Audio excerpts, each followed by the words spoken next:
grabando la clase número 15 de lineal 2. Y entonces, ya esencialmente faltan unos pocos teoremas. Entonces, me faltó enunciar algunos teoremas. Entonces, eso es lo que voy a hacer ahora, por lo menos al principio de la clase. Tengo que meterme aquí el libro, sí.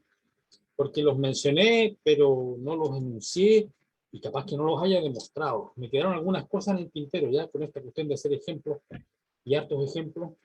De repente se me quedaron algunas cosas en el tintero. Vamos a revisar rápidamente. Ok, so. Dígame.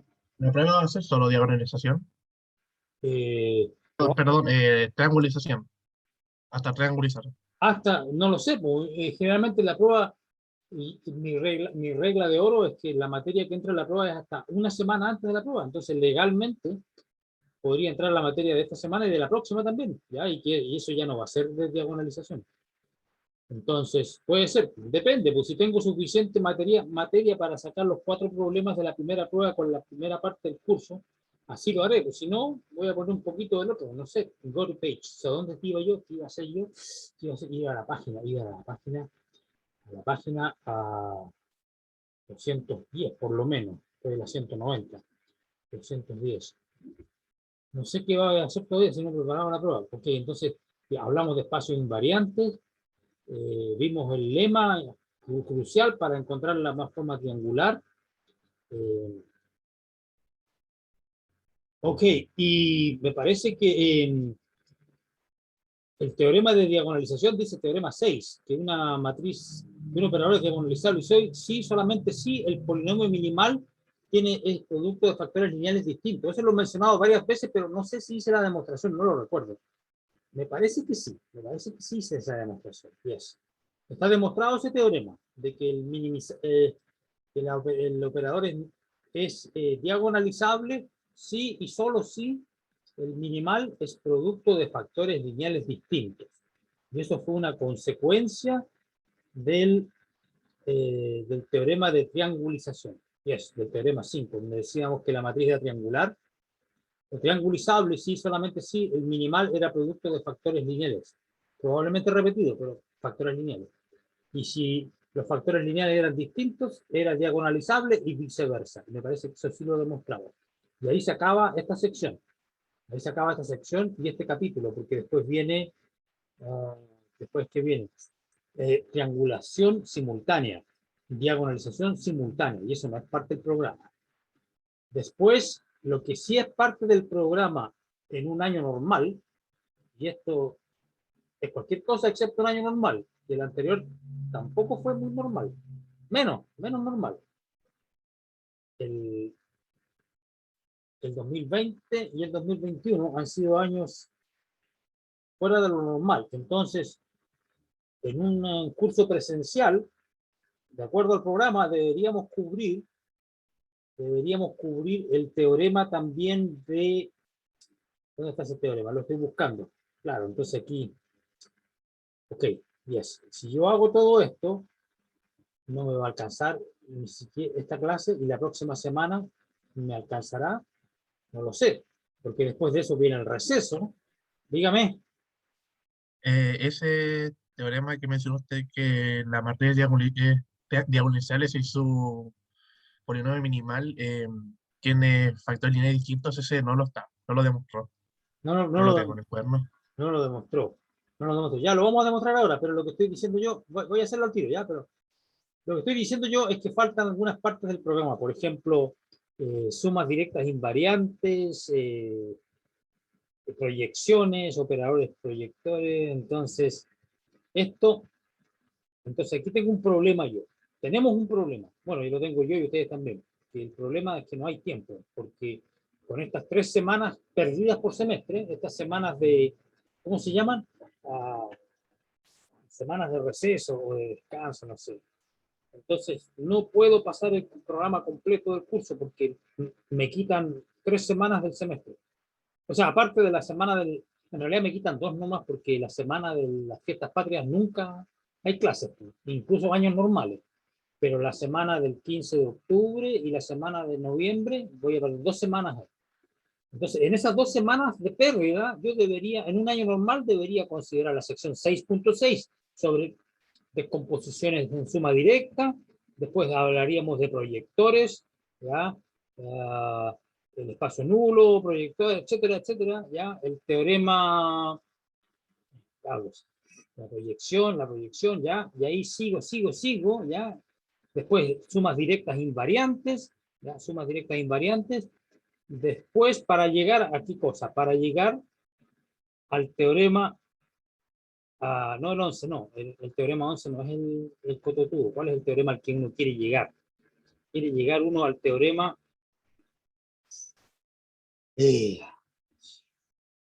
ok, quiere llegar al teorema de la descomposición primaria, sección 6.8. Eso es parte del programa. Teorema de descomposición primaria. En un año normal deberían llegar hasta ahí, ¿ya?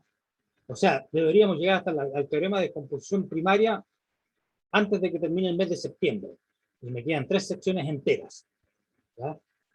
Y hay que hablar, entonces, no. ¿Y para qué? Para llegar al teorema de descomposición primaria. ¿Qué dice el teorema de descomposición primaria? Es una generalización del teorema de triangulización, porque el teorema de triangulización que acabamos de ver dice que si el minimal es producto de lineales, de lineales, es producto de factores lineales, o sea, x menos c1 a la r1, etc. Si el minimal es así, se puede triangulizar. El teorema de descomposición primaria generaliza eso, porque no exige que estos polinomios sean lineales, porque uno puede hacer lo siguiente, ¿verdad? Si yo me doy cualquier polinomio en f de x, ¿verdad? Entonces estoy pensando en este polinomio, el minimal. Estoy pensando en este polinomio en particular, el polinomio minimal de un operador.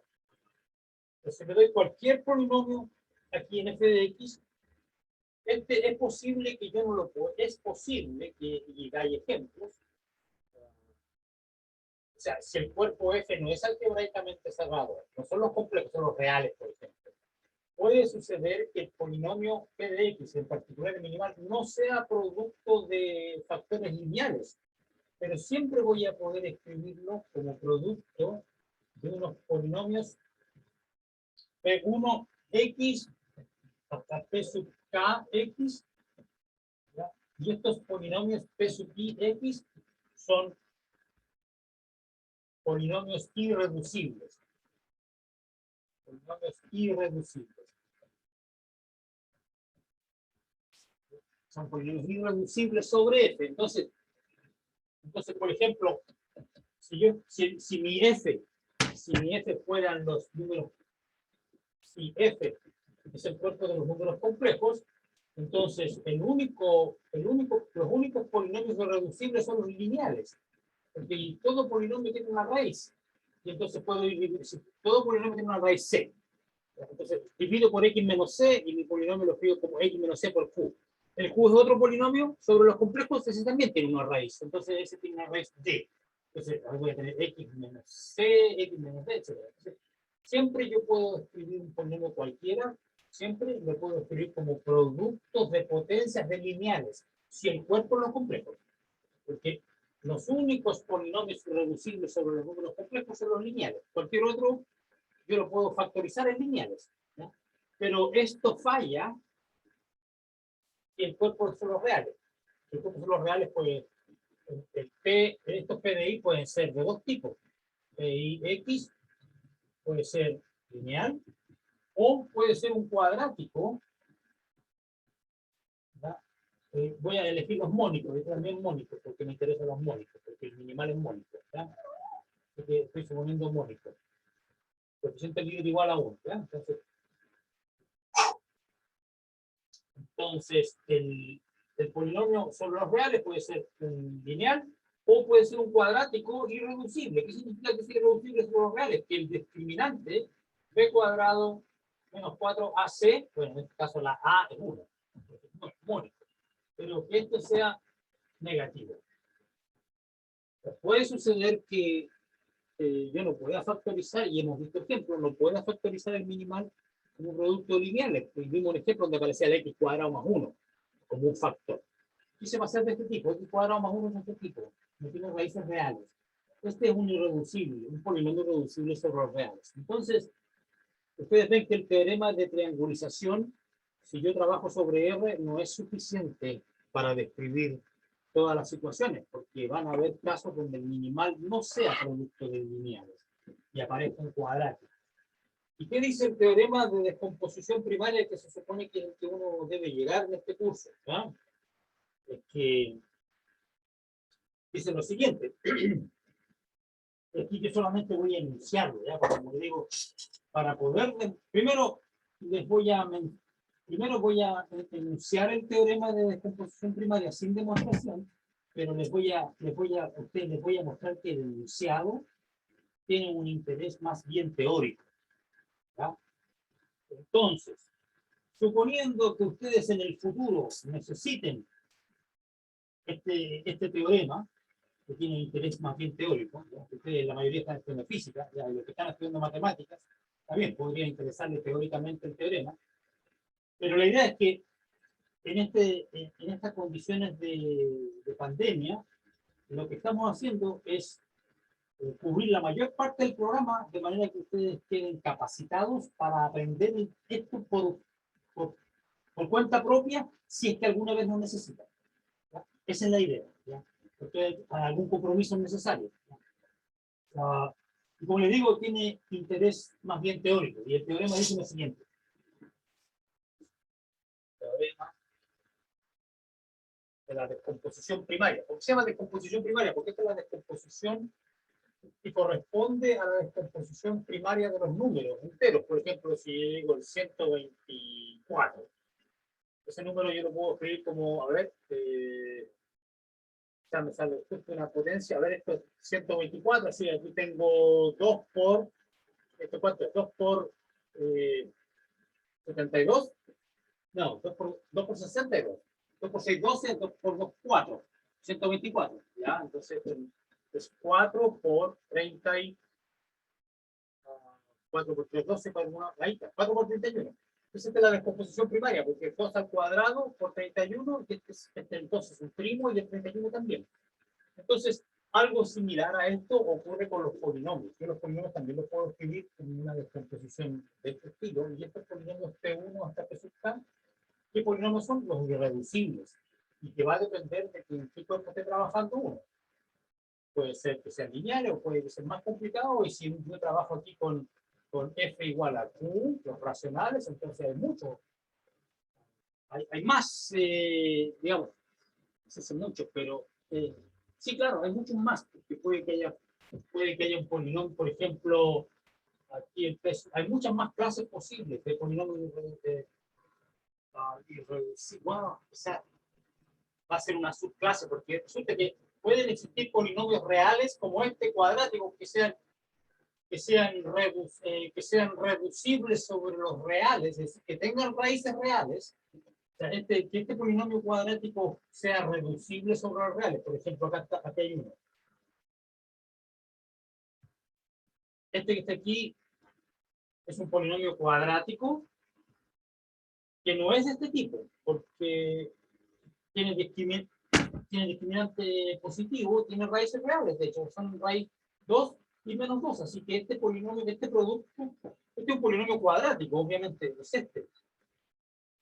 Este es reducible sobre los reales, pero es irreducible sobre Q, porque no tiene raíces racionales. Entonces aquí hay más polinomios irreducibles, entonces la situación es más complicada aún. De más chico el cuerpo, más posibilidades para los reducibles hay, ¿ya? Y puede que haya un cúbico en Q, que uno de grado 3 que sea reducible sobre Q, y yo sé que sobre R no hay de eso, porque de dos clases menos, de grado 1 o 2. Entonces la situación es complicada. Bien, entonces, ¿qué dice este teorema de la descomposición primaria? Teorema de la descomposición primaria.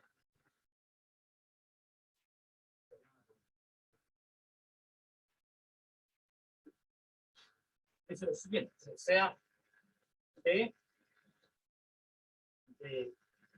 lineal, como siempre, lineal, y la dimensión de D es finita, ¿ya?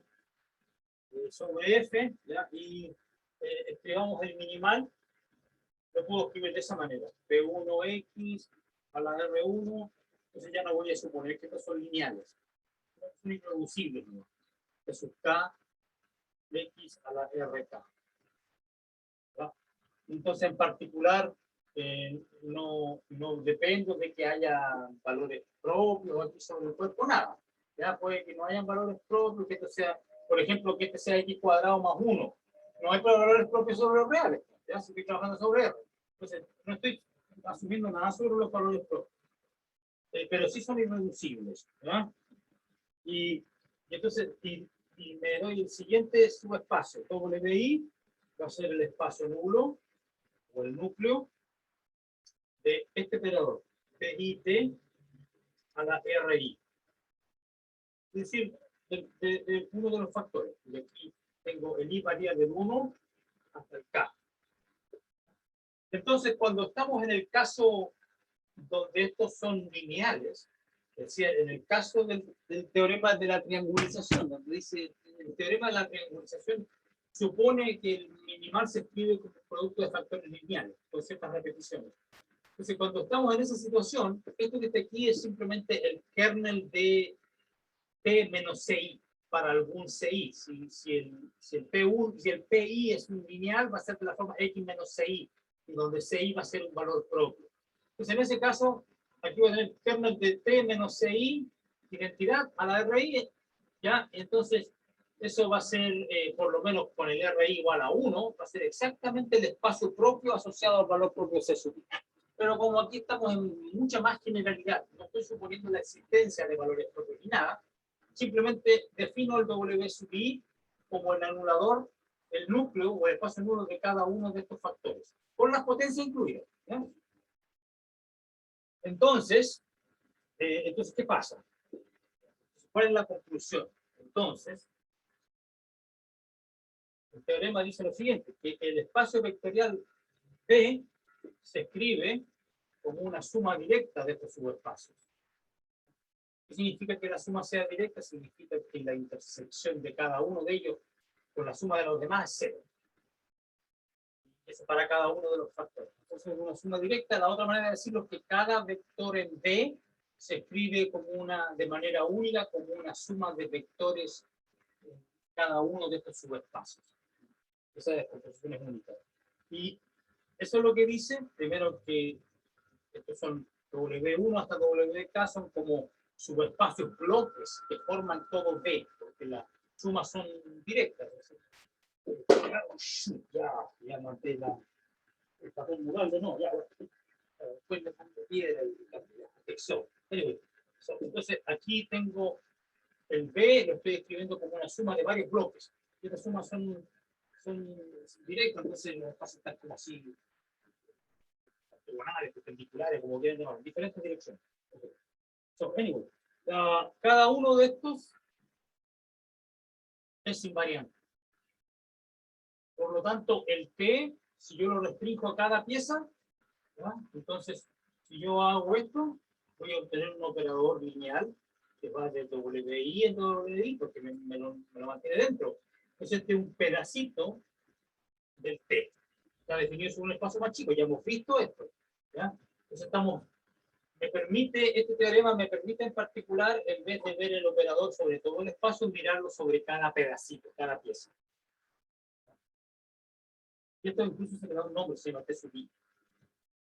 ¿Y cuál es la última parte del teorema? Que te dice que el polinomio minimal de este es P sub I X a la RI, exactamente. Ok, entonces, este teorema, ¿en qué sentido es útil? Que si yo conozco esta factorización en potencias de polinomios irreducibles, yo puedo reducir el estudio del operador T a estudiar operadores definidos sobre subespacios de dimensión inferior, una cierta cantidad, de 1 hasta acá, dependiendo del número de factores, y sobre cada uno de estos subespacios, mi operador es más simple que el total, en el sentido de que su polinomio minimal es simplemente la potencia, RI, esta potencia, es la potencia de el factor irreducible correspondiente. Si estuviéramos en el caso de donde todos estos eran lineales, P1X era X menos C1, PK, X menos CK. Y estas potencias, en el caso en que fueran lineales estos y todos los exponentes fueran 1, entonces, ¿qué estaría suponiendo yo? Que el minimal, ese lo voy a demostrar un rato más, ya que el polinomio minimal es un producto de factores lineales distintos. En ese caso, todos los exponentes serían 1, aquí tendría X menos CI, y esto es simplemente estos subespacios, W1 hasta WK. Primero sería diagonalizable el operador, y en cada subespacio W1 y WK, cada subespacio es el subespacio propio asociado. Entonces, ¿qué diría esto? Que cada uno de estos, el P restringido al WI, tiene minimal igual X menos I, es decir, es el 6 veces la identidad. Es decir, el operador T restringido a cada subespacio propio es un múltiplo de la identidad, obviamente por definición de vector propio. ¿Ya? Entonces es un caso particularmente simple. En el caso en que estos sean lineales, pero los exponentes no sean 1, estamos en el caso del teorema de la triangulización. En ese caso también puedo expresar el espacio de esta suma, y ahora el minimal ya va a ser, no va a ser X menos CI, va a ser X menos CI a la RI. Por ese motivo es que la matriz, la submatriz, la matriz bloque correspondiente ya no es diagonal, pero va a ser más simple, porque es X menos CI a la RI, va a ser un bloque triangular. ¿Ya? Entonces, eso es el teorema, pero para llegar a este teorema necesito como unas 4 clases más o menos, porque hay que hacer, tenemos que hablar de sumas directas, y las proyecciones ortogonales, etcétera, etcétera. Entonces, lamentablemente no tengo todo el tiempo para hacer eso. Y ni siquiera puedo empezar con la sección, esta es la sección 6.8. Ni siquiera puedo empezar con la sección 6.6, porque estoy seguro que no me va a alcanzar el tiempo para llegar acá. Profesor, Dígame. ¿esas tres afirmaciones son equivalentes? ¿What? ¿Qué dijo? ¿Esas tres afirmaciones son equivalentes? Veamos si eso es lo que dice. No, yo creo que no dice eso el teorema, porque el teorema dice que se cumplen las tres cosas. No es que uno implique la otra. ¿Ya? El teorema 6.8, ¿dónde está? Ya me lo salté. No me devolví. ¿Dónde está? No dice eso. Dice entonces, se cumplen 1, 2 y 3. ¿Ya? No es que diga las siguientes son equivalentes. ¿Ya? Porque, bueno, yo puedo tener un espacio que sea descomposición de suma directa y no necesariamente cada uno sea invariante. Por ejemplo. No es eso. Ok, este es 6.8. Entonces, para llegar hasta ahí, tendríamos que empezar con la sección 6.6. Entonces, veamos si es factible eso en términos de tiempo. Ese es el problema.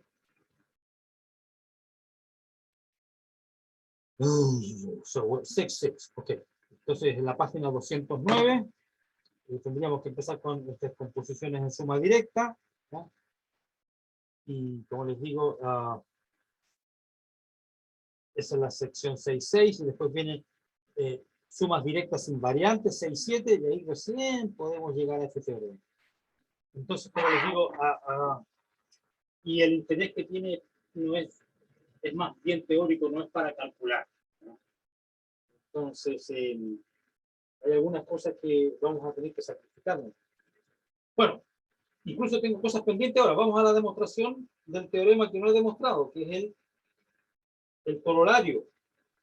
Realmente es un corolario del teorema de la triangulización. Ese teorema de la triangulización sí lo demostré, porque la demostración del teorema de la triangulización era simplemente aplicar el lema, ese lema que hemos estado usando en todos los ejemplos que he hecho últimamente, ¿ya? Era aplicar ese lema, el lema clave, para demostrar el teorema 5, que era el teorema de la triangulización, en la página 203, por lo menos de mi copia del libro. Ok. Y entonces, hagamos los dos corolarios de ese teorema. para poder demostrar el hecho de que un operador es diagonalizable si solamente si el minimal es un producto de factores lineales distintos.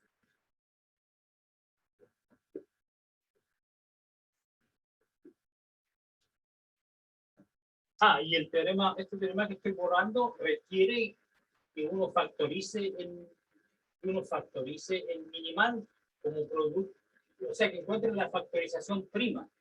Ese es un problema altamente no trivial, ¿ya? O sea, por ejemplo, si yo les doy un polinomio de grado 8 y que me lo factoricen,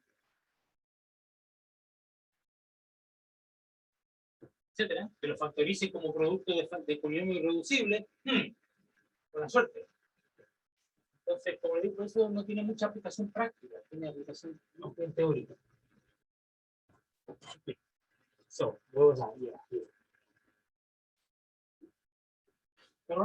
corolario del teorema de la triangulización. Corolario del teorema de triangulización. Es decir, que si el minimal es producto de factores lineales, yo siempre puedo triangulizar la matriz, ¿no? Entonces, para asegurarme de que el minimal se pueda escribir como producto de potencias lineales, yo voy a tener que suponer en este corolario que el F es un cuerpo algebraicamente cerrado, por ejemplo, los complejos. O sea, es un cuerpo algebraicamente cerrado. Es decir, que todo polinomio, por ejemplo, que todo polinomio tenga una raíz. Por ejemplo, los complejos. O sea, es un cuerpo algebraicamente cerrado, por ejemplo, los complejos. Entonces, ¿qué dice este corolario? Toda matriz de n por n, toda matriz de n por n sobre f, obviamente, es similar o semejante. Recuerden que esos dos términos son sinónimos, ¿ya? Ayer parece que estaban confundidos con esto de la semejanza. Similar o semejanza es lo mismo. Es similar, y significa que sea similar, que existe una matriz P, tanto P inverso, A, P igual T. Es similar sobre F, con el cual estoy trabajando. Toda matriz de n por n sobre F es similar sobre F a una matriz triangular. Bueno, este es un corolario obvio, porque simplemente busco una base. Aquí ni siquiera necesito la demostración, que simplemente busco una base de solución. No, demostración. Aquí la demostración. Entonces, si toda matriz A es similar sobre esta a una matriz P triangular, ¿cómo lo hago? A le asocio el operador correspondiente. Esto es de n por n, así que voy a considerar el operador Fn a la Fn, tal que la matriz de T en la base canónica de Fn, que voy a llamar Cn, sea exactamente A. Es decir, ya sabemos cómo se hace esto, porque el X lo manda a A por X. Este es el operador lineal sobre el espacio vectorial de F a la n, cuya matriz en la base canónica es exactamente A. Entonces por el teorema, hallar base P, tal que la matriz de T en esa base sea T, triangular. Y estamos listos porque esto es por el teorema, Y entonces, bueno, como esta difiere de esta por un cambio de base, existe una matriz P de cambio de base, la matriz de la unidad. ¿Cuál va primero? Probablemente la base aquí y la canónica acá, o al revés, no recuerdo bien.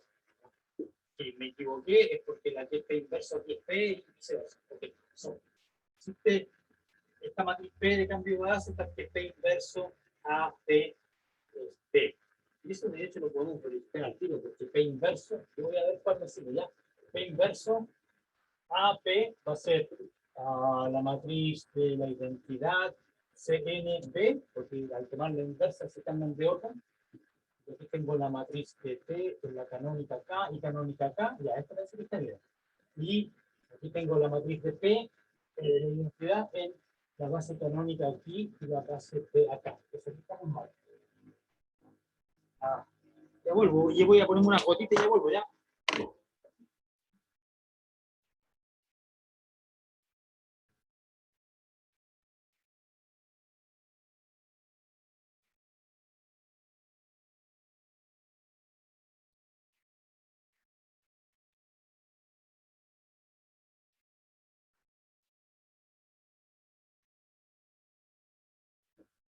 Ya, por ahí sí. Entonces, lo que yo quiero terminar, where's my pen? Yo quiero terminar aquí con la matriz de P, o sea, quiero terminar con la matriz de P en B, B. B, B, bien. Aquí estamos bien. Entonces, es verdad que sí, porque cuando uno tiene que asegurarse que esta base y esa coincidan, y esta con esa coinciden, y ambas coinciden. Entonces, aquí va a quedar la matriz de I compuesto con T compuesto con I en la base de acá, arriba, y aquí la de abajo. Porque estas al coincidir se juntan y desaparecen. Y esto, la identidad compuesto con T compuesto con la identidad externa. Y esto de la base P y P, que es lo que había que llegar, correcto. Entonces está bien elegido el orden. ¿Ya? Y se cumple esto. Entonces, A es semejante a B, o similar a B. Y la matriz que hace la gracia es la matriz P de cambio de base. La que cambia la base canónica con la base P, cuya existencia está aseverada por el teorema y que ya sabemos cómo se encuentra la base de T. Hicimos varios ejemplos, hay que aplicar el lema ese. Ya hay que aplicar el primero el W, después encontrar un beta afuera, ver el polinomio que mete el beta dentro, y eso ya lo hicimos varias veces, y hicimos otro ejemplo. ¿Ya? Así que por ahí no estamos cortos. Ejemplo un montón. Ok. El corolario, el teorema. Y ahora la conclusión, teorema 6. Entonces, como siempre, sea T de B en B lineal, y la dimensión de B finita, como siempre, B de B lineal, la dimensión finita. Entonces, D es diagonalizable.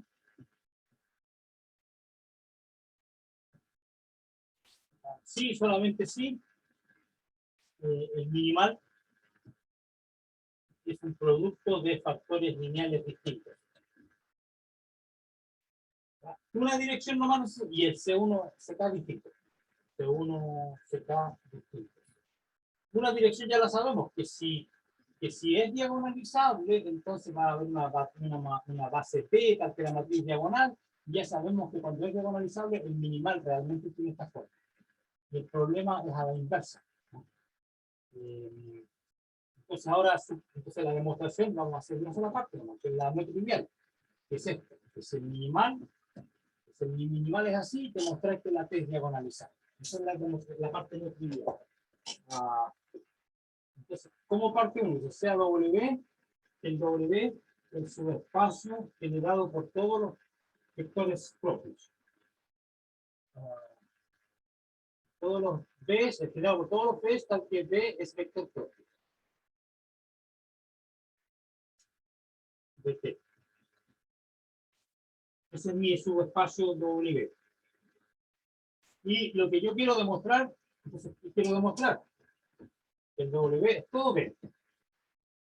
¿Ya? Porque si es todo B, entonces el B tiene una base formada por vectores propios diagonalizables, por definición. La matriz va a ser diagonal.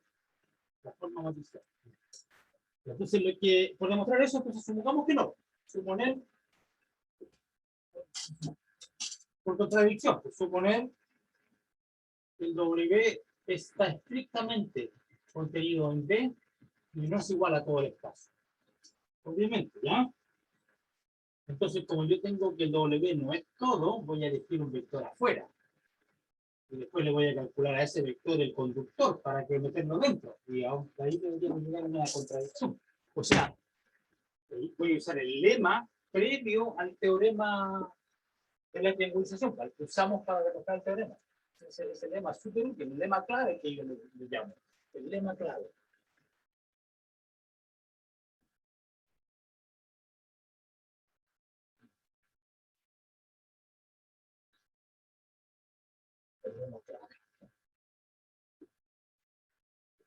All right, so.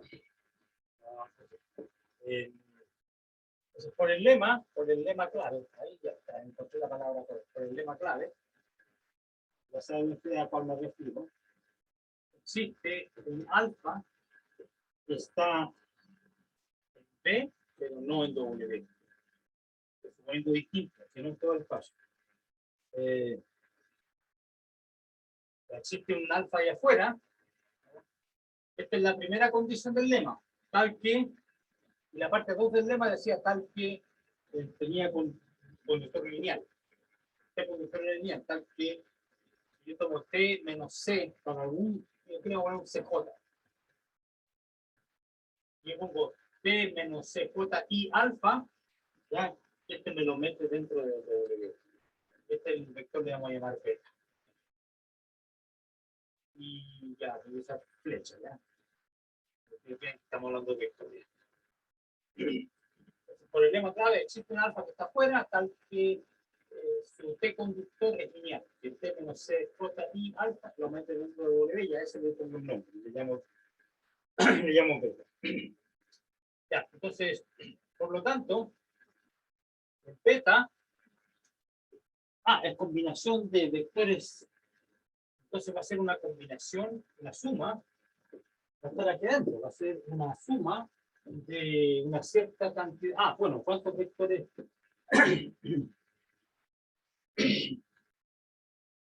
¿Cuántos van a haber aquí?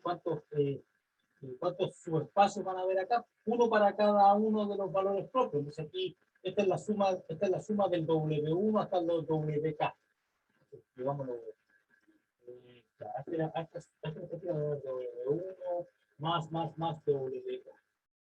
Esto lo usamos en algún momento cuando vimos que los vectores propios eran LI, usamos espacio. Ok, entonces va a ser beta 1 hasta suma hasta beta K, y donde el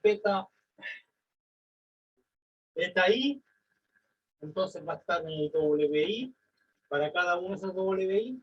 Entonces, ¿qué significaba eso? Estos WI eran los espacios propios. Entonces, esto que está aquí se traduce simplemente de esta manera. El T de BI es CI BI. Porque esa es la definición de ser un vector propio, asociado al valor como C sub I. Eso. Ya. Pero es que ya habíamos visto por un lema muy antiguo, que si yo aplicaba cualquier expresión polinomial en T a este beta,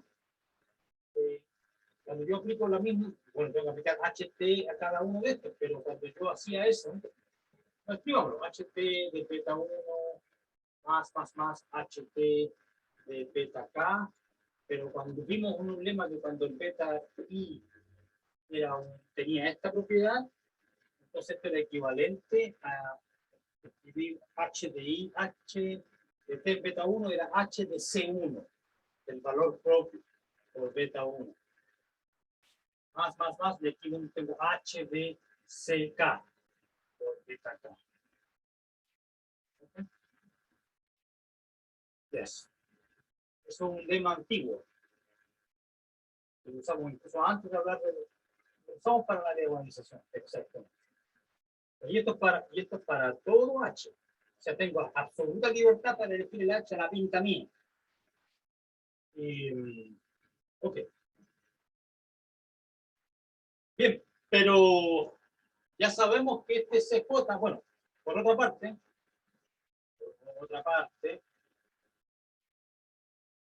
el minimal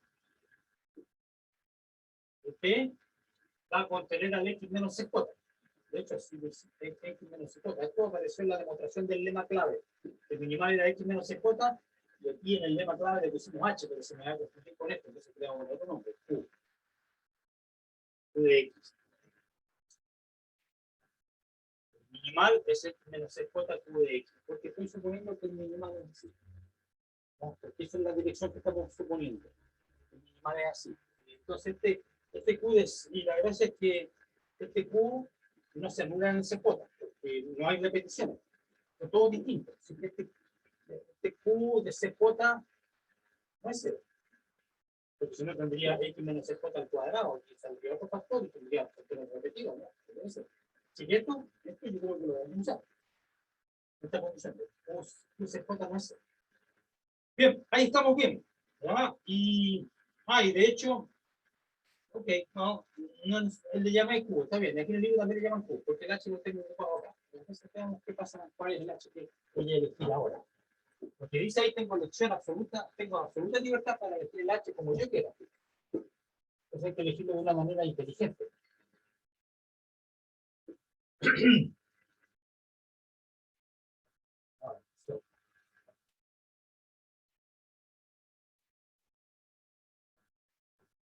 Ok, so.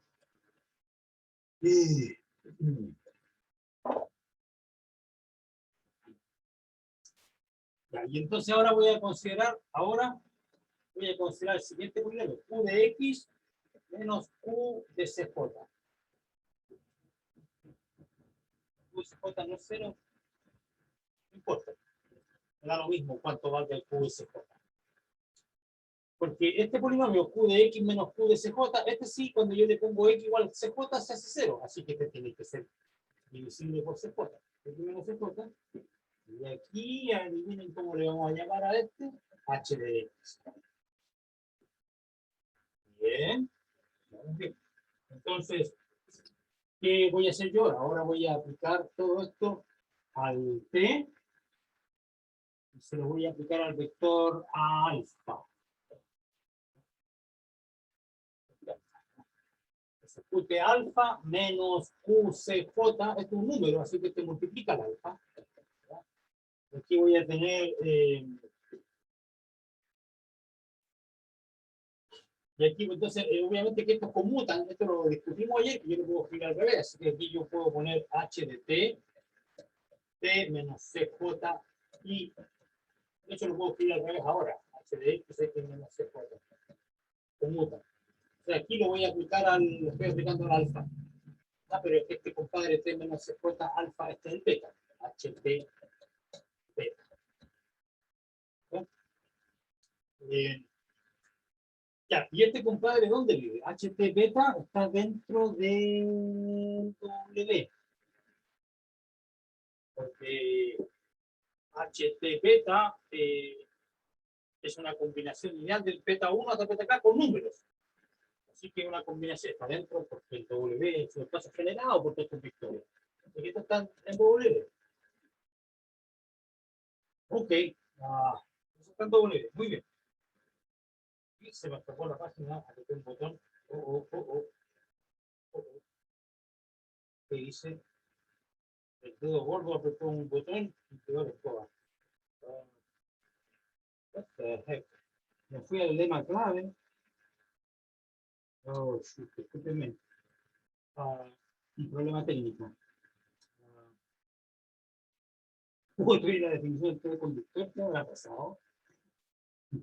Ya, entonces apreté un botón y quedó la escoba. Estamos en la demostración del teorema social. Aquí está, lo encontré. Ya. Alright, entonces vamos bien. Aquí tengo que este está en W. ¿Ya? Y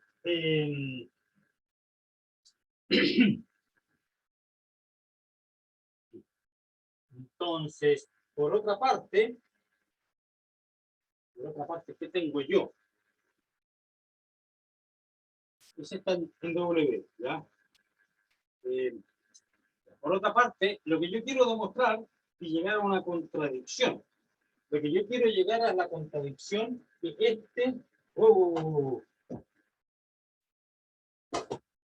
yo quiero llegar a la contradicción de que este está en W. Eso va a ser una contradicción porque el alfa no está y este no es cero. Q de CJ no es cero, así que este no es el vector cero, que es un múltiplo de alfa. Si este estuviera en W, entonces el alfa estaría en W, pero eso es contradicción, ¿ya? Entonces, como ya sé que el lado derecho está en W, todo lo que me falta ver es que esto está en W. Si no está en W, estoy listo, esto va a estar en W y va a ser contradicción. Ok.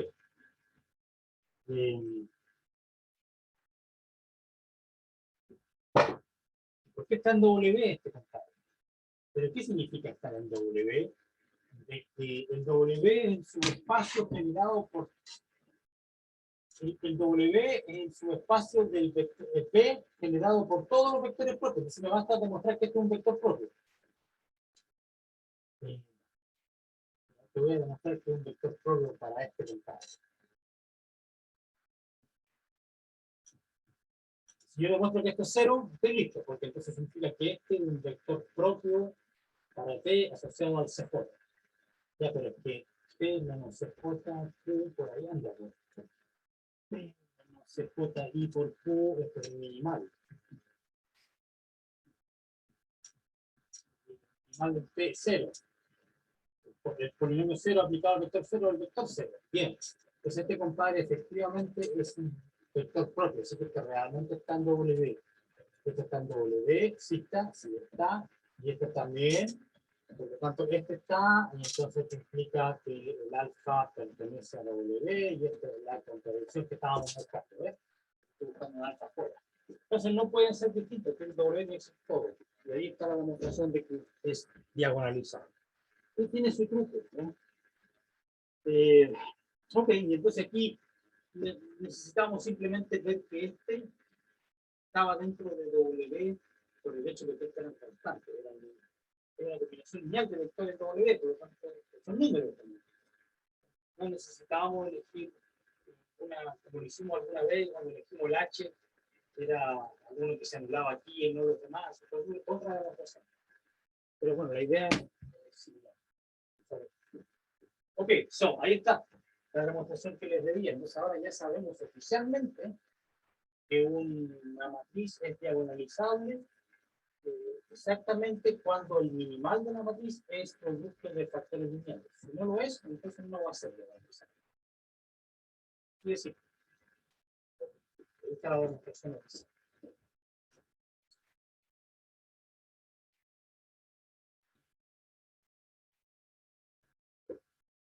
Ok, y entonces ahora, como les digo, para no andar corriendo con el tiempo que probablemente no me va a alcanzar, pongámoslo de la siguiente manera. Si al final del semestre me sobra un par de clases, ahí podemos ver volver a la demostración del teorema de la descomposición primaria. Y ahí podemos hablar de lo porque es como independiente de esto. Entonces podemos ahí ver la sección 6.6, 6.7 y 6.8. Así que hay clases al final del semestre que nos sobran. Pero ahora vamos a pasar a hablar de funcionales lineales. Entonces, como preparación para estudiar el espacio dual. Eso sí es parte del programa. Entonces tengo que reducir, tengo que volver a la página.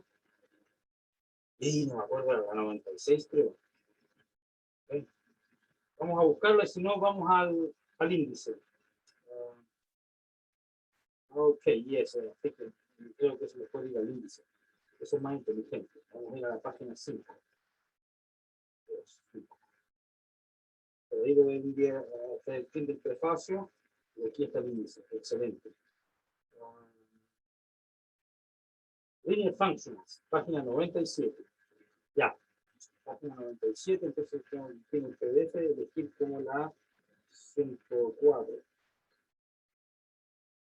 96, justo. Página 97. Sección entonces. Oh, eso sí, no peso, ya estoy pasando en el dinero. No. Párrafo, sección 3.5.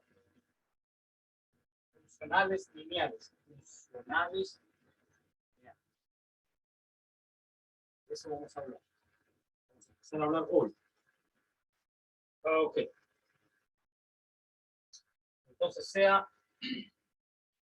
B un espacio vectorial sobre F, cualquier cuerpo. Entonces, un funcional lineal es simplemente, un funcional lineal es una transformación lineal. Un funcional lineal es una transformación lineal que le vamos a llamar, ¿qué le vamos a decir? A ver. F. Una transformación lineal que va del espacio vectorial B a F, al cuerpo. Este cuerpo, por supuesto, que está siendo visto aquí como un espacio vectorial de dimensión 1 sobre sí mismo. F es un espacio vectorial de dimensión 1. Pero tiene que ser lineal, es una aplicación lineal. F de B, F chico de B en el cuerpo. Ok. Entonces, ¿qué significa esto? ¿Qué significa? Que si yo tomo un vector aquí y un escalar, entonces, bueno, respeta la suma, la multiplicación por escalar. Y estos son elementos del cuerpo, y aquí tengo una suma de elementos del cuerpo, y este es un elemento del cuerpo, multiplica otro, no hay problema. Entonces, simplemente estoy diciendo que es mío. Eso es todo. Entonces, el concepto de funcional lineal es importante en el estudio de espacios de dimensión finita, porque ayuda a organizar y aclarar la discusión de los subespacios, las ecuaciones lineales y las coordenadas. Eso, entonces, vamos a hacer un ejemplo.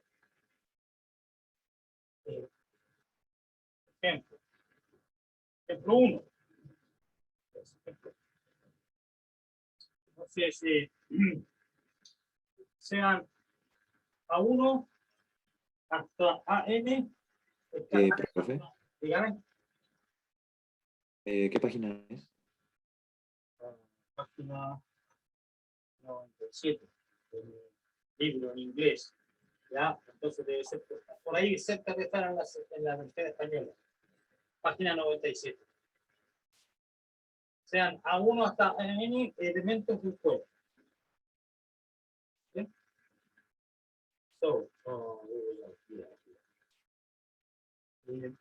Entonces son elementos fijos, ¿no? A1 a n escalares fijos, y voy a definir una función que va a ser lineal, que va de f a la n en f. Entonces ahora estoy definiendo un funcional lineal sobre este espacio vectorial T, y es simplemente el producto cartesiano de f consigo mismo n veces, donde n es el número de escalares que he elegido. Entonces voy a definir, y que va a ser un ejemplo de funcional. Y ¿cómo se definen? Bueno, es simplemente, aquí yo sé que todo, bueno, generalmente los vectores en f a la n le llamamos así, ¿ya? F de x, y este x lo miramos como un vector con n coordenadas con coeficientes en el cuerpo, así que esto va a ser f de x1 hasta xn. ¿Ya? Todavía no he dicho cuál es la fórmula, estoy simplemente diciendo cuál es el dominio, son todos los n tuplos de elementos en f. ¿Cuál es la definición? Es simplemente el producto punto por este vector fijo. Aquí estoy diciendo n escalares, así que eso me da un vector fijo y hago el producto punto. Esa es la definición del f. Es decir, en resumidas cuentas, ¿qué es lo que estoy definiendo? Esto, A1, X1 más A2, X2 más AN, XN. Esa es la definición del F. Bueno, y esto es lineal. Es lineal porque si yo, mira, fíjate que es lineal, porque si yo ahora ya no voy a dejar de usar las coordenadas, que le voy a llamar X, al otro lo voy a llamar Y. Entonces lo que yo quiero es verificar que se cumple esto. ¿Ya? Entonces aquí ya no le voy a llamar alfa y beta, lo voy a llamar X e Y, pero el escalar C no le cambia el nombre, todavía se llama C.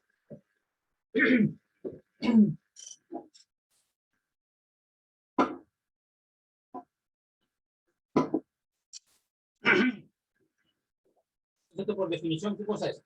X más C por Y, producto punto con este vector. Llamémosle A. A va a ser el vector que tiene las coordenadas A1 hasta N. Bueno, pero es que el producto punto yo sé que se distribuye. X punto A más CI punto A. Y además yo sé que el producto punto se comporta bien con respecto a las constantes, porque esta constante multiplica todas las coordenadas. Entonces aquí va a ser X punto A más C Y punto A.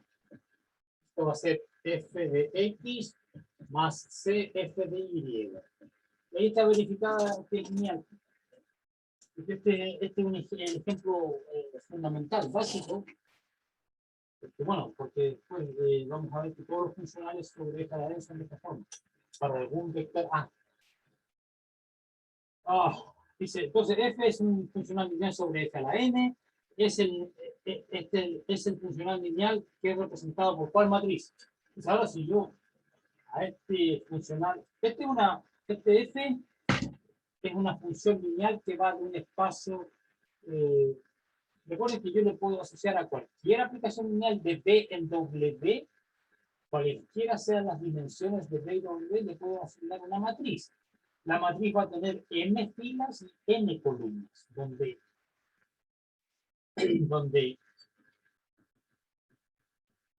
m es la dimensión del W, n es la dimensión, n es la dimensión de P y este W tiene dimensión m. Y yo tomo cualquier aplicación lineal, yo siempre le puedo hallar la matriz de T, eligiendo una base aquí, acá y otra allá arriba, ¿no es cierto? Y yo le puedo asignar, definir una matriz, ¿no? La matriz de la transformación, de acuerdo a las bases que he elegido, pero lo que me va a decir es que esta matriz tiene ¿qué tamaño? El número de columnas es la dimensión de D. El número de filas es la dimensión del W. ¿Cómo otra vez? M. Y aquí está F, una matriz de M por N. Entonces, en este caso, yo tengo una transformación que va de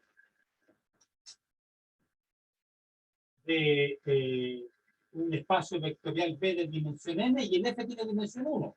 Entonces aquí va a ser una matriz con una sola fila y n columnas. ¿Y cuál matriz va a ser esa? Bueno, ¿y qué base voy a elegir? En el F a la n existe una base, la base canónica, porque ese... El F a la n que está ahí tiene base 1, 0, 0, 0, 0, 1, 0, es la base canónica. Entonces, si yo le aplico f del primer vector de la base canónica, 1, 0, 0, 0, ¿qué va a hacer? Es decir, tengo que poner aquí x1 igual a 1 y todo lo demás 0, me va a dar a 1. Y ese lo cuelgo como la columna. ¿Ya? Y la fila, hay una sola fila, entonces yo voy a dar la matriz A1, a n, esa matriz. No es el vector, es una matriz de 1 por n. ¿Ya? Por eso no puse punto y no coma, para allá puse coma. Esa es la matriz. Es papita, no hay problema. Ok. Es una observación interesante. Esa es la matriz. Ok. Y dice, este es el funcional lineal que está representado por esta matriz relativo a la base estándar ordenada de F a la n, la canónica, y la base, ¿qué base estoy dirigiendo en el espacio de llegada? 1. El F es el W, que tiene dimensión 1. ¿Qué base estoy dirigiendo? ¿Cuál es la beta prima? Si el espacio vectorial es de dimensión 1, el F. Entonces la beta prima que estoy dirigiendo aquí es la base que consiste del número 1. Es una base de F como visto como espacio vectorial sobre ese mismo. Por decirlo, así que es 1. Entonces, claro, aquí me da, si yo evalúo F en 1, en el vector 1,0000, me va a dar a 1 por 1. Entonces, significa que es A1 por el vector de la base. Por lo tanto, yo registro el coeficiente. ¿Ya? Claro, el 1 no se registra acá, pero el coeficiente está porque es 1 por algo. No importa. Ahí tengo la eligiendo estas bases canónicas. La canónica en F a N y esta la última. Ok. Y entonces, yo me doy cuenta, entonces ya no necesito este recordatorio, lo voy a borrar porque ya no lo necesito. Y necesito el espacio aquí porque ahora me doy cuenta de que el alfa J, el AJ, el coeficiente AJ que aparece ahí es simplemente F evaluado en la base canónica, en el elemento EJ de la base canónica.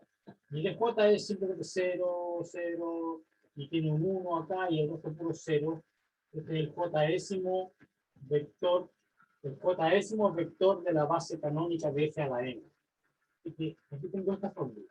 Es bastante trivial porque f de e a la j es simplemente tomar el xj igual 1 y todo lo demás 0. Entonces, si pongo el xj igual 1 y todo lo demás 0, me va a quedar exactamente a j. ¿Esto por qué tiene utilidad? Porque todo funcional lineal es de esta forma. Todo funcional. Pues eso es lo que vamos a demostrar ahora. Si f chico es un funcional lineal sobre f a la n, tiene que tener esta forma para alguna a. Para un vector a.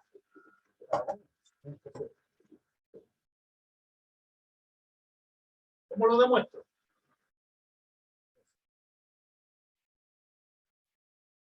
Si f es cualquier funcional lineal,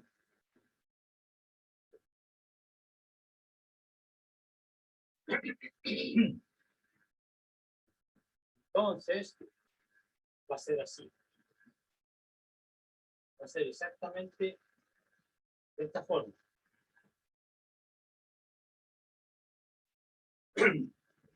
Para algún vector A. La pregunta es, ¿cuál es A? O sea, en el ejemplo yo partí con un A y ahora estoy partiendo al revés. Me doy cualquier funcional lineal y demuestro que es de esta forma.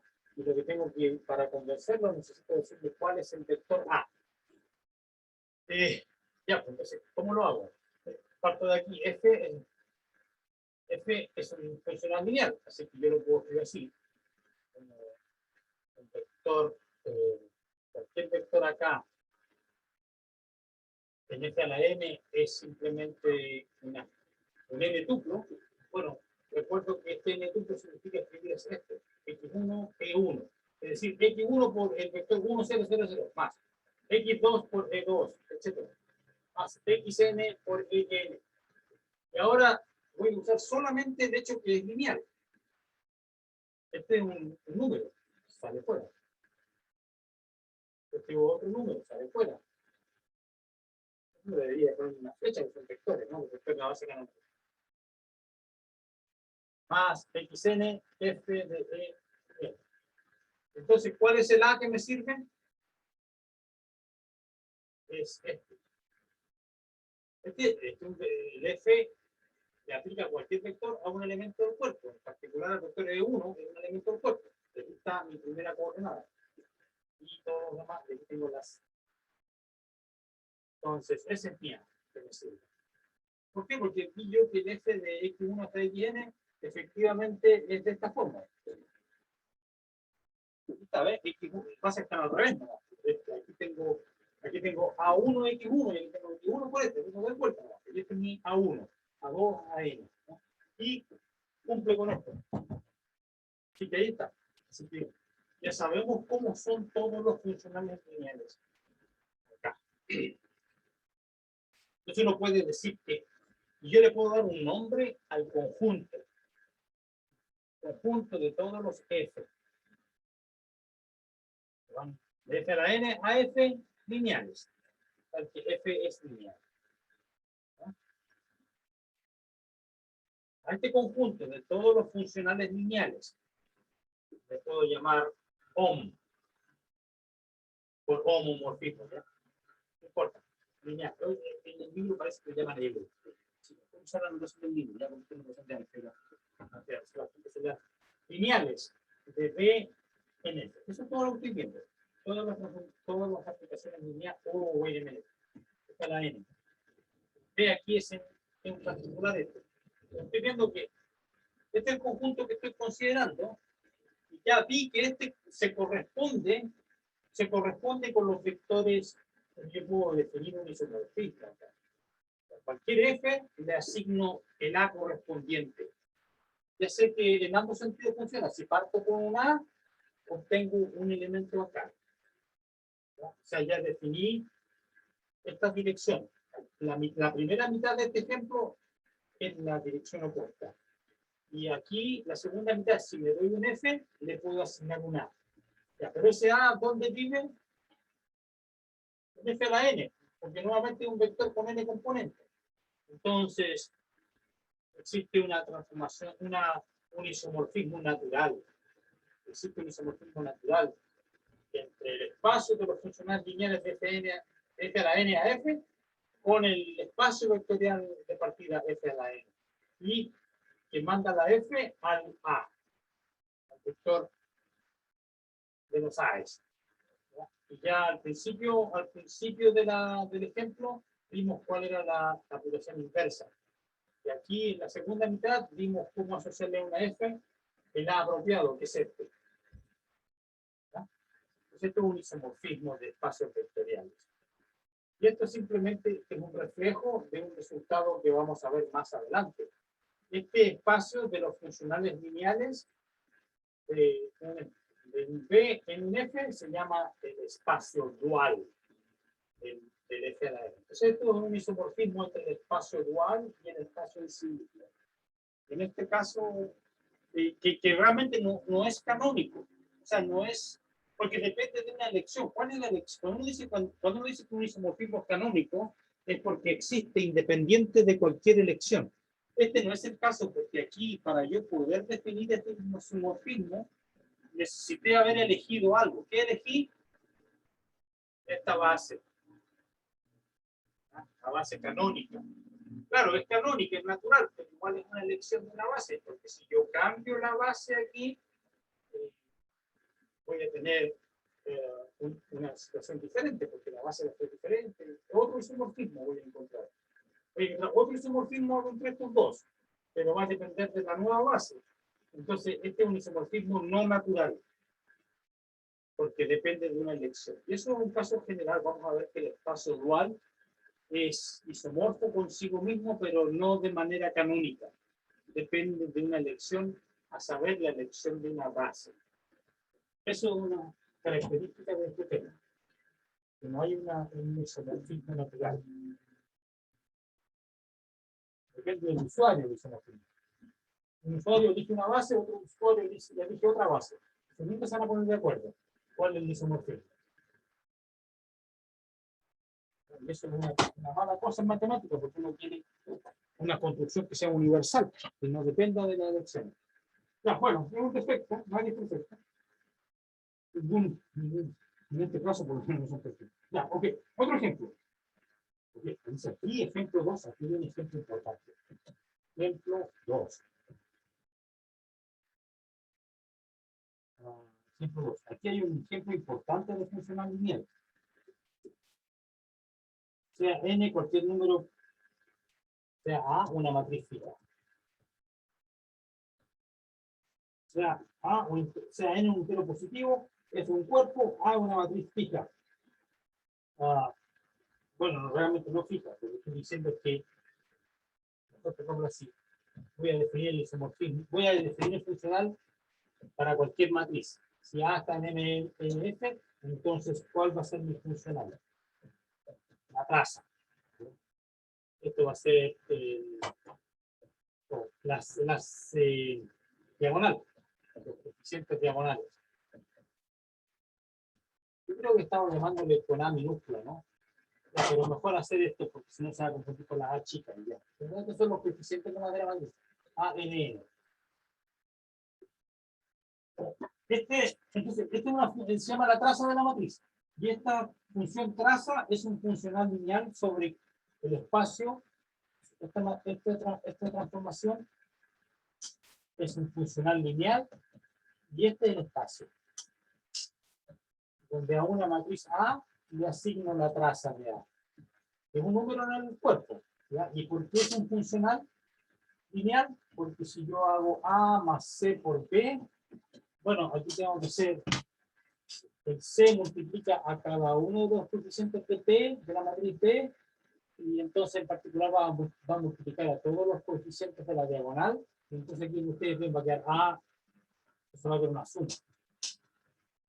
Bueno, escribo la cifra, bueno, mejor con la sigma, ¿ya? Y aquí va a quedar A sub I más C por B I. Igual 1 hasta N. Y eso entonces es la suma de estos, que es la traza de A, más este C sale fuera de la suma, es que me toda la suma de los B y I, entonces de la traza de P. Entonces, de ahí ve que la traza de A más CP, la traza de A más C, la traza de P. Entonces ahí te muestra que es lineal.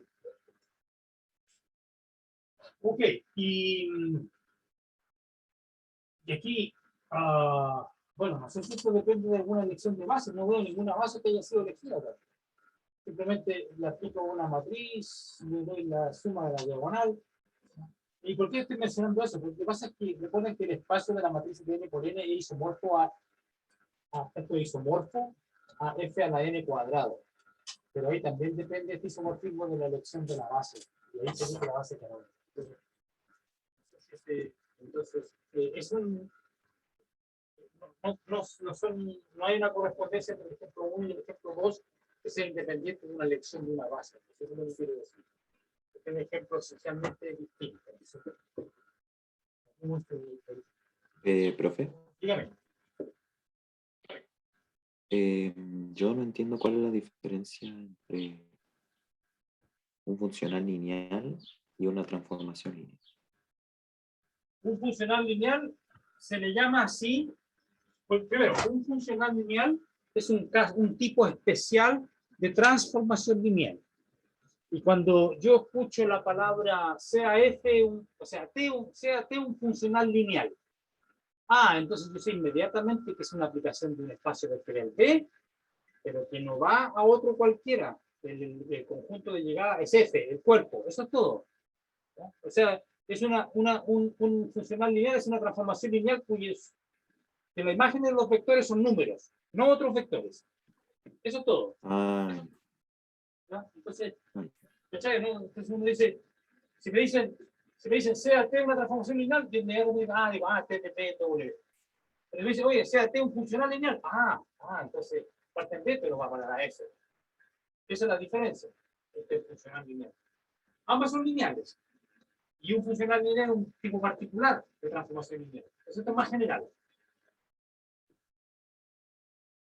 En una transformación lineal general, esta es una transformación lineal de tipo específico, donde el W es F. Y esto tiene un nombre especial, se llama funcional lineal. Esa es la única... Se usa esta terminología para indicar que el conjunto de llegadas es F, no W cualquiera. Y ahí uno dice, ¿por qué uno se focaliza?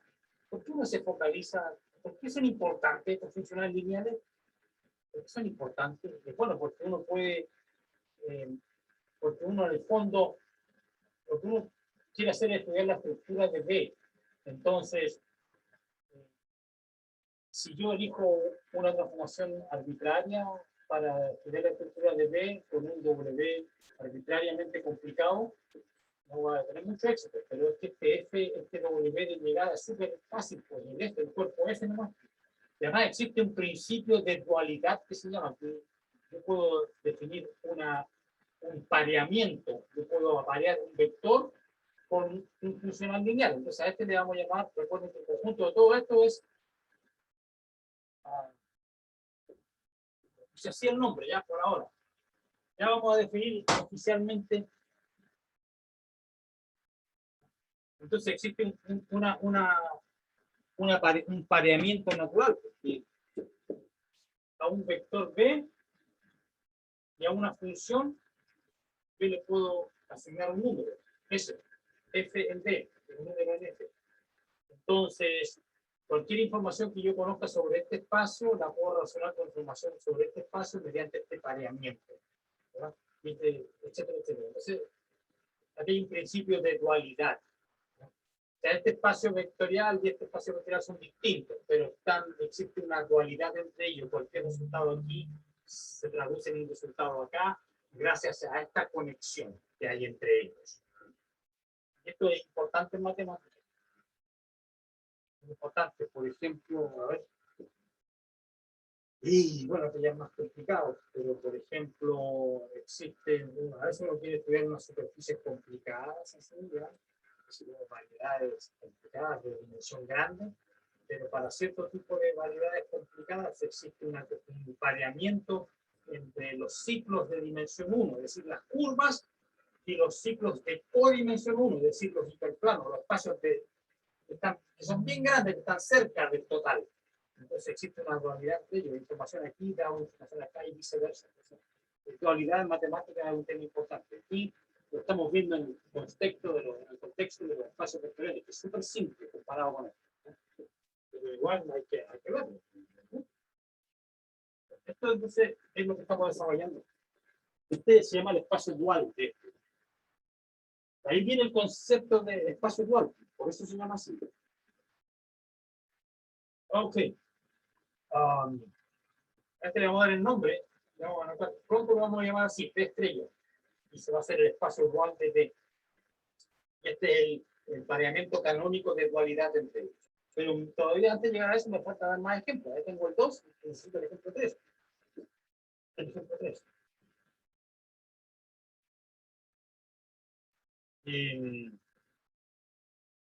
O sea, B, el conjunto, el espacio de todas las funciones polinomiales del cuerpo en sí mismo. Déjame ver qué está haciendo. ¿Qué está diciendo?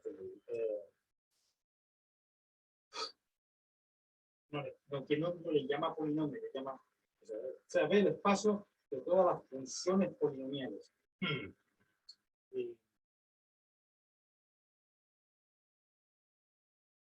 Considerando el espacio, o sea, B, el espacio de todas las funciones que van de f en f, que son de tipo polinomial. Es decir, el P es P de X, un polinomio. Por ejemplo, aquí estarían consideradas todas las funciones lineales del cuerpo en sí mismo, es decir, que cuando por ejemplo de grado 1, están las funciones cuadráticas, las cúbicas, todo. En el álgebra de geometría analítica ustedes vieron las funciones cuadráticas, ¿no? En este curso, en lineal 1, este es lineal 2, pero en lineal 1 vieron también las funciones lineales, etc. Entonces, uno puede considerar todas las funciones polinomiales. Aquí están los polinomios de grado 1, 2, 3, etc. Pero están siendo vistos no como polinomios, no como expresiones formales con coeficiente en f de potencias de x, sino que están siendo vistos como si fueran funciones. Es decir, aquí yo tomo un c acá, un número, y va a parar al polinomio p de x, pero evaluado en c. Entonces aquí de elementos en f a elementos en f. Y donde queda un polinomio. Ese es el d. Es el espacio B. Ok, y entonces lo que quiero hacer ahora es definir un funcional lineal específico. O sea, T, un elemento fijo en F. O sea, T fijo.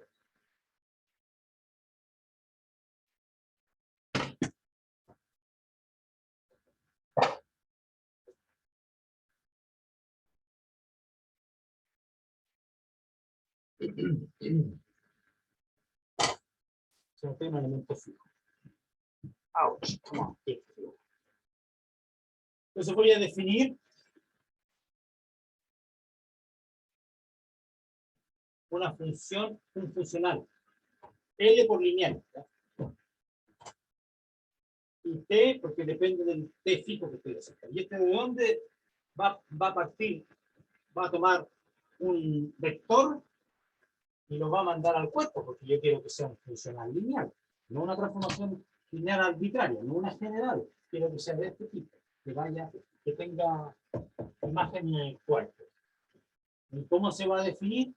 A una función polinomial cualquiera acá, a un elemento cualquiera de este espacio, como este consiste de funciones de f en f, que se evalúan en todos los elementos, la voy a evaluar en este elemento fijo.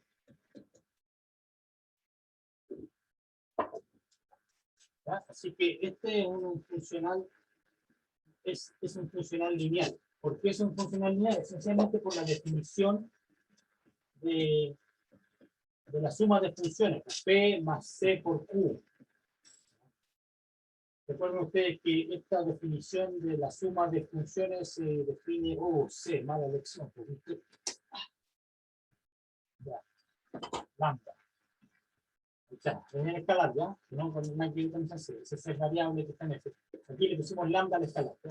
Este es Esta es una combinación lineal de dos funciones, P más lambda por Q.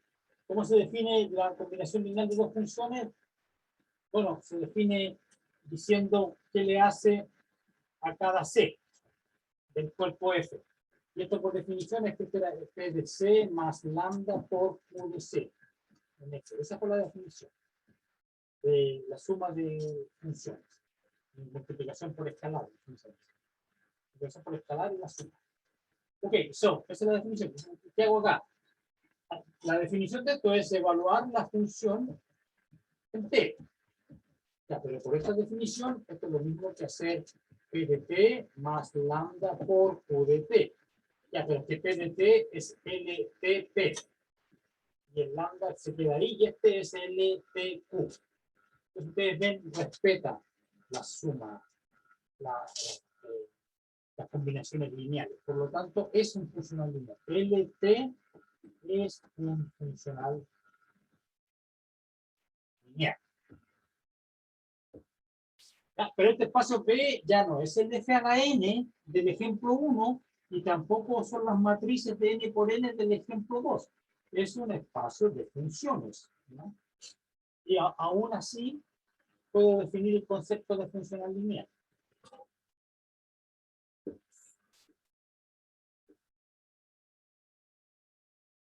Es un tipo especial de transformación lineal, ¿verdad? Porque tiene un tipo especial porque va a parar al F. Y nosotros ya conocemos otro funcional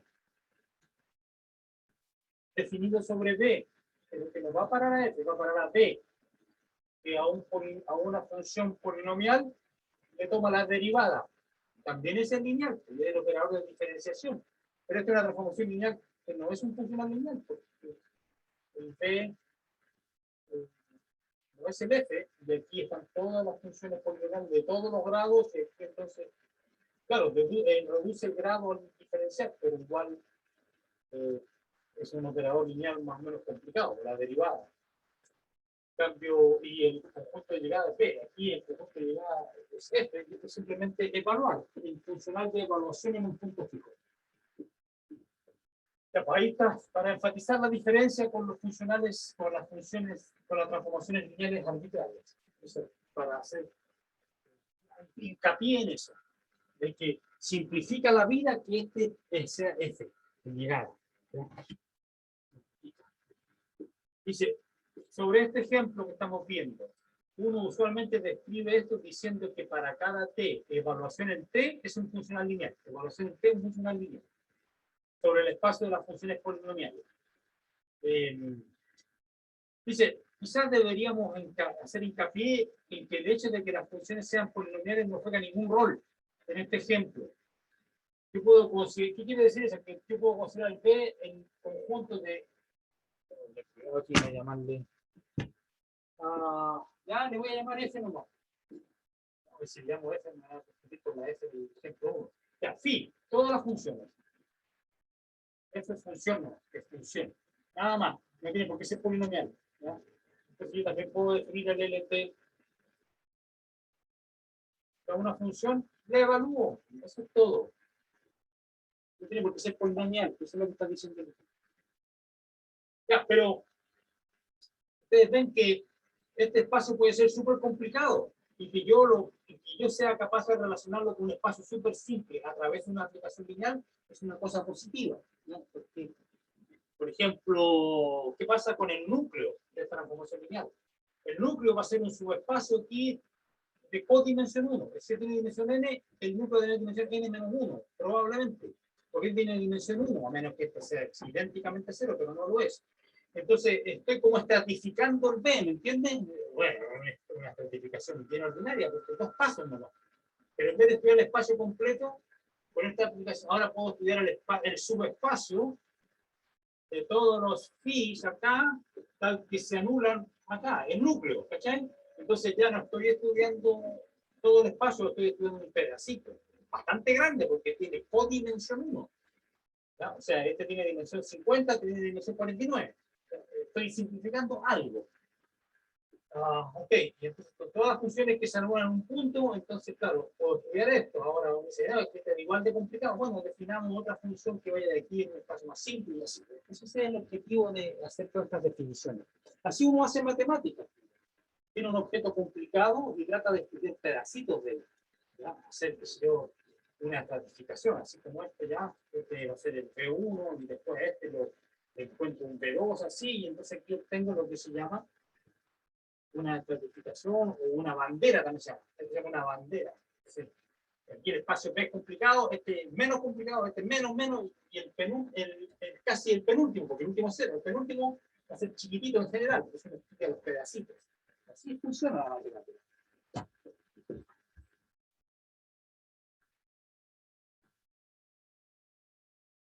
Ok, so, yes, vamos a ver.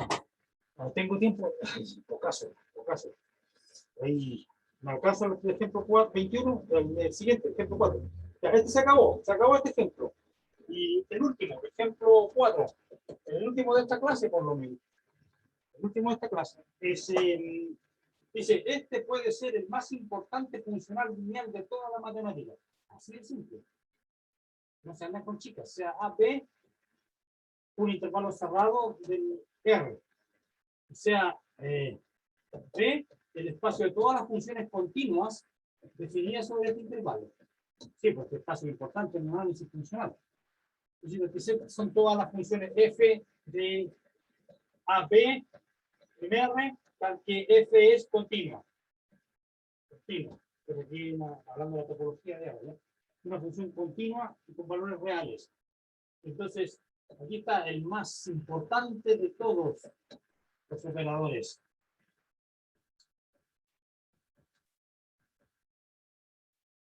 La integral entre A y B de f de t. Esto es lineal. Es lineal.